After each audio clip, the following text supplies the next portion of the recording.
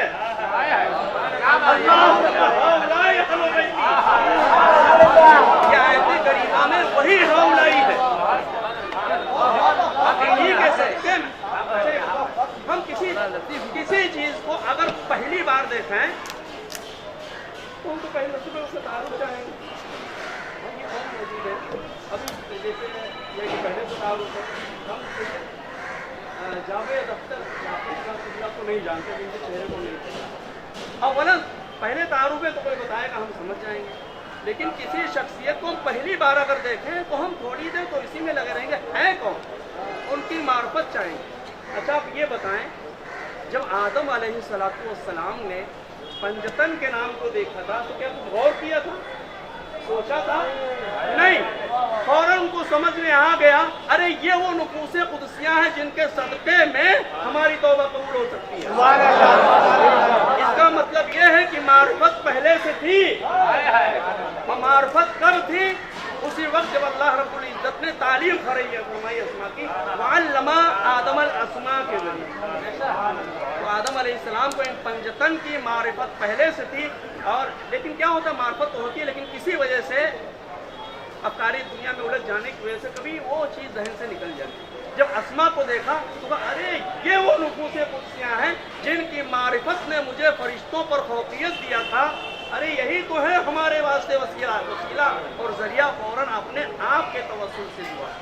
یہ بھی میں اپنے پاس سے نہیں کہہ رہا ہوں، بہت سے مفسرین جن میں حضرت علامہ جلال الدین سیوطی رحمۃ اللہ تعالیٰ علیہ بھی ہے، آپ اپنی تفسیر در منصور میں باقاعدہ اس کو نقل کیا ہے کہ جناب آدم علیہ السلام نے ان پنجتن کے صدقے میں ان کو وسیلہ بنا کر ہوا۔